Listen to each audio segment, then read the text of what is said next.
19वां अध्याय। परीक्षित का अनशन व्रत और सुखदेव जी का आगमन। सूत जी कहते हैं, राजधानी में पहुंचने पर राजा परीक्षित को अपने उस निंदनीय कर्म के लिए बड़ा पश्चाताप हुआ। वे अत्यंत उदास हो गए और सोचने लगे, मैंने निरपराध एवं अपना तेज छिपाए हुए ब्राह्मण के साथ अनार्य पुरुषों के समान बड़ा नीच व्यवहार किया। यह बात है। अवश्य ही उन महात्मा के अपमान के फलस्वरूप शीघ्र से शीघ्र मुझ पर कोई घोर विपत्ति आवेगी। मैं भी ऐसा ही चाहता हूँ, क्योंकि उससे मेरे पाप का प्रायश्चित हो जाएगा और फिर कभी मैं ऐसा काम करने का दुस्साहस नहीं करूँगा। ब्राह्मणों की क्रोधाग्नि आज ही मेरे राज्य, सेना और भरे पूरे खजाने को जलाकर खाक कर दे, जिससे फिर कभी मुझ दुष्ट की ब्राह्मण देवता और गौओं के प्रति ऐसी पाप बुद्धि न हो। वे इस प्रकार चिंता कर ही रहे थे कि उन्हें मालूम हुआ ऋषि कुमार के शाप से तक्षक मुझे डसेगा। उन्हें वह धधकती हुई आग के समान तक्षक का डसना बहुत भला मालूम हुआ। उन्होंने सोचा कि बहुत दिनों से मैं संसार में आसक्त हो रहा था, अब मुझे शीघ्र वैराग्य होने का कारण प्राप्त हो गया। वे इस लोक और परलोक के भोगों को तो पहले से ही तुच्छ और त्याज्य समझते थे, अब उनका स्वरूपतः त्याग करके भगवान श्री कृष्ण के चरण कमलों की सेवा को ही सर्वोपरि मानकर आमरण अनशन व्रत लेकर वे गंगा तट पर बैठ गए। गंगा जी का जल भगवान श्री कृष्ण के चरण कमलों का वह पराग लेकर प्रवाहित होता है जो श्रीमती तुलसी की गंध से मिश्रित है। यही कारण है कि वे लोकपालों के सहित ऊपर नीचे के समस्त लोगों को पवित्र करती हो। कौन ऐसा मरणासन पुरुष होगा जो उनका सेवन न करेगा। इस प्रकार गंगा जी के तट पर आमरण अनशन का निश्चय करके उन्होंने समस्त आसक्तियों का परित्याग कर दिया और वे मुनियों का व्रत स्वीकार करके अनन्य भाव से श्री कृष्ण के चरण कमलों का ध्यान करने लगे। उस समय त्रिलोकी को पवित्र करने वाले बड़े बड़े महानुभाव ऋषि मुनि अपने शिष्यों के साथ वहां पधारे। संत जन प्रायः तीर्थ यात्रा के बहाने स्वयं उन तीर्थ स्थानों को भी पवित्र करते हैं। उस समय वहां पर अत्रि, वशिष्ठ, च्यवन, शरद्वान, अरिष्टेमी, भृगु, अंगिरा, पराशर, विश्वामित्र, परशुराम, उतथ्य, इंद्रप्रमद, इद्मवाह, मेघातिथि, देवल, आष्टिश्रेय, भारद्वाज, गौतम, पिप्पलाद, मैत्रेय और कवश, अगस्त्य, भगवान व्यास, नारद तथा इनके अतिरिक्त और भी कई श्रेष्ठ देव ऋषि, ब्रह्म ऋषि तथा अरुणादि राजर्षि वर्यों का शुभागमन हुआ। इस प्रकार विभिन्न गोत्रों के मुख्य ऋषियों को एकत्र देखकर राजा ने सबका यथा योग्य सत्कार किया और उनके चरणों पर सिर रखकर वंदना की। जब सब लोग आराम से अपने अपने आसनों पर बैठ गए तब महाराज परीक्षित ने उन्हें फिर से प्रणाम किया और उनके सामने खड़े होकर शुद्ध हृदय से अंजलि बांधकर वे जो कुछ करना चाहते थे उसे सुनाने लगे। राजा परीक्षित ने कहा, अहो समस्त राजाओं में हम धन्य हैं, धन्यतम कि अपने शील स्वभाव के कारण हम आप महापुरुषों के कृपा पात्र बन गए हैं। राजवंश के लोग प्रायः निंदित कर्म करने के कारण ब्राह्मणों के चरण धोवन से दूर पड़ जाते हैं। यह कितने खेद की बात है। मैं भी राजा ही हूँ, निरंतर देह गेह में आसक्त रहने के कारण मैं भी पाप रूप ही हो गया हूँ। इसी से स्वयं भगवान ही ब्राह्मण के शाप के रूप में मुझ पर कृपा करने के लिए पधारे हैं। यह शाप वैराग्य उत्पन्न करने वाला है, क्योंकि इस प्रकार के शाप से संसार आसक्त पुरुष भयभीत होकर विरक्त हो जाया करते हैं। ब्राह्मणों, अब मैंने अपने चित्त को भगवान के चरणों में समर्पित कर दिया है। आप लोग और माँ गंगा जी शरणागत जानकर मुझ पर अनुग्रह करें। ब्राह्मण कुमार के शाप से प्रेरित कोई दूसरा कपट से तक्षक का रूप धरकर मुझे डस ले अथवा स्वयं तक्षक आकर डस ले, इसकी मुझे तनिक भी परवाह नहीं है। आप लोग कृपा करके भगवान की रसमयी लीलाओं का गायन करें। मैं आप ब्राह्मणों के चरणों में प्रणाम करके पुनः यही प्रार्थना करता हूँ कि मुझे कर्मवश चाहे जिस योनि में जन्म लेना पड़े, भगवान श्री कृष्ण के चरणों में मेरा अनुराग हो, उनके चरणाश्रित महात्माओं से विशेष प्रीति हो और जगत के समस्त प्राणियों के प्रति मेरी एक सी मैत्री रहे। ऐसा आप आशीर्वाद दीजिए। भगवत महाराज परीक्षित परम धीर थे। वे ऐसा दृढ़ निश्चय करके गंगा जी के दक्षिण तट पर पुरुषों के आसन पर उत्तरमुख होकर बैठ गए। राजकाज का भार तो उन्होंने पहले ही अपने पुत्र जन्मेजय को सौंप दिया था।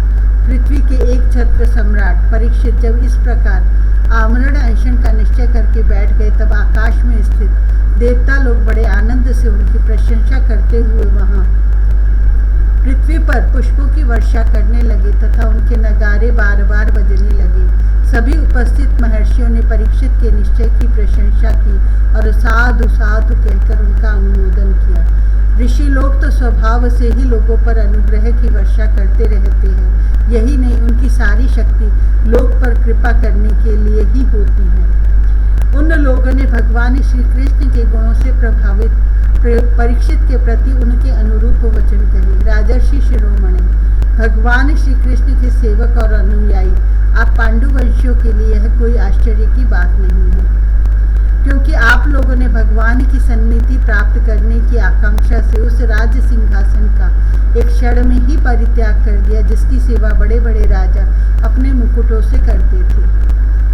हम सब तब तक यहीं रहेंगे जब तक ये भगवान के परम भक्त परीक्षित अपने नश्वर शरीर को छोड़कर माया दोष एवं शोक से रहित भगवत धाम में नहीं चले जाते। ऋषियों के ये वचन बड़े ही मधुर, गंभीर, सत्य और समता से युक्त थे। उन्हें सुनकर राजा परीक्षित ने उन योग युक्त मुनियों का अभिनंदन किया और भगवान के मनोहर चरित्र सुनने की इच्छा से ऋषियों से प्रार्थना की। महात्माओं, आप सभी और से यहाँ पधारे हैं। आप सत्य लोक में रहने वाले मूर्तिमान वेदों के समान हैं। आप लोगों का दूसरों पर अनुग्रह करने के अतिरिक्त जो आपका सहज स्वभाव ही है, इस लोक या परलोक में और कोई स्वार्थ नहीं है। विप्रवरों, आप लोगों पर पूर्ण विश्वास करके मैं अपने कर्तव्य के संबंध में यह पूछने योग्य करता हूँ। आप सभी विद्वान परस्पर विचार करके बतलाइए कि सबके लिए सब अवस्थाओं में और विशेष करके थोड़े ही समय में मरने वाले पुरुषों के लिए अंतःकरण और शरीर से करने योग्य विशुद्ध कर्म कौन सा है। उसी समय पृथ्वी पर स्वेच्छा से विचरण करते हुए किसी की कोई अपेक्षा न रखने वाले व्यास नंदन भगवान श्री शुकदेव जी महाराज वहां प्रकट हो गए। वे वर्ण अथवा आश्रम के बाह्य चिन्हों से रहित एवं आत्म अनुभूति में संतुष्ट थे। बच्चों और स्त्रियों ने उन्हें घेर रखा था। उनका वेश अवधूत का था। 16 वर्ष की अवस्था थी। चरण, हाथ, जंघा, भुजाएं, कंधे, कपोल और अन्य सब अंग अत्यंत सुकुमार थे। नेत्र बड़े बड़े और मनोहर थे। नासिका कुछ ऊंची थी, कान बराबर थे, सुंदर भौहें थी। इनसे मुख बड़ा ही शोभायमान हो रहा था। गला तो मानो सुंदर शंख ही था। हंसली ढकी हुई, छाती चौड़ी और उभरी हुई, नाभि भंवर के समान गहरी तथा उदर बड़ा ही सुंदर त्रिवली से युक्त था।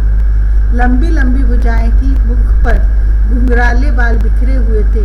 इस दिगंबर वेश में वे श्रेष्ठ देवता के समान तेजस्वी जान पड़ते थे। श्याम रंग था। चित्त को चुराने वाली भरी जवानी थी। वे शरीर की छटा और मधुर मुस्कान से स्त्रियों को सदा ही मनोहर जान पड़ते थे। यद्यपि उन्होंने अपने तेज को छिपा रखा था, फिर भी उनके लक्षण जानने वाले मुनियों ने उन्हें पहचान लिया और सब के सब अपने अपने आसन छोड़कर उनके सम्मान के लिए उठ खड़े हुए।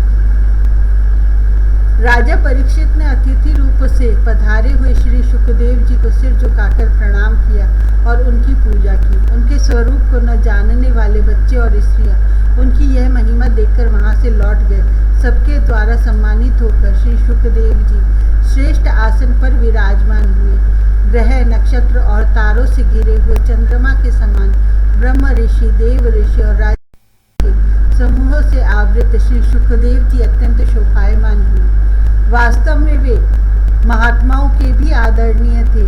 जब प्रखर बुद्धि श्री शुकदेव जी शांत भाव से बैठ गए, तब भगवान के परम भक्त परीक्षित ने उनके समीप आकर और चरणों पर सिर रखकर प्रणाम किया। फिर खड़े होकर हाथ जोड़कर नमस्कार किया। उसके पश्चात बड़ी मधुर वाणी से उनसे यह पूछा।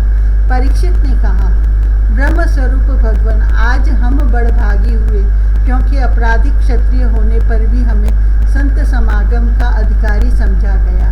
आज कृपा पूर्वक अतिथि रूप में पधार कर आपने हमें तीर्थों के तुल्य पवित्र बना दिया। आप जैसे महात्माओं के स्मरण मात्र से ही गृहस्थों के घर तत्काल पवित्र हो जाते हैं। फिर दर्शन, स्पर्श, पाद प्रक्षालन और आसन दान आदि का सुअवसर मिलने पर तो कहना ही क्या है। महायोगिन जैसे भगवान विष्णु के सामने दैत्य लोग नहीं ठहरते, वैसे ही आपकी सन्निधि से बड़े बड़े पाप भी तुरंत नष्ट हो जाते हैं। अवश्य ही पांडवों के सुरवीर भगवान श्री कृष्ण मुझ पर अत्यंत प्रसन्न हैं। उन्होंने अपने फुफेरे भाइयों की प्रसन्नता के लिए उन्हीं के कुल में उत्पन्न हुए मेरे साथ भी अपनेपन का व्यवहार किया है। भगवान श्री कृष्ण की कृपा न होती तो आप सरीखे एकांत वनवासी अव्यक्त गति परम सिद्ध पुरुष स्वयं पधार कर इस मृत्यु के समय हम जैसे प्राकृत मनुष्यों को क्यों दर्शन देते। आप योगियों के परम गुरु हैं, इसलिए मैं आपसे परम सिद्धि के स्वरूप और साधन के संबंध में प्रश्न कर रहा हूँ। जो पुरुष सर्वथा मरणासन है उसको क्या करना चाहिए? भगवान साथ ही यह भी बतलाइए कि मनुष्य मात्र को क्या करना चाहिए। वे किसका श्रवण, किसका जाप, किसका स्मरण और किसका भजन करें, त्याग करें। भगवत स्वरूप मुनिवर, आपका दर्शन अत्यंत दुर्लभ है, क्योंकि जितनी देर एक गाय दूही जाती है गृहस्थों के घर पर, उतनी देर भी तो आप नहीं ठहरते। जब राजा ने बड़ी ही मधुर वाणी में इस प्रकार संभाषण एवं प्रश्न किए, तब समस्त धर्मों के मर्मज्ञ व्यास नंदन भगवान श्री शुकदेव उत्तर देने लगे। इति प्रथम स्कंध समाप्त। हरि ओम तत्।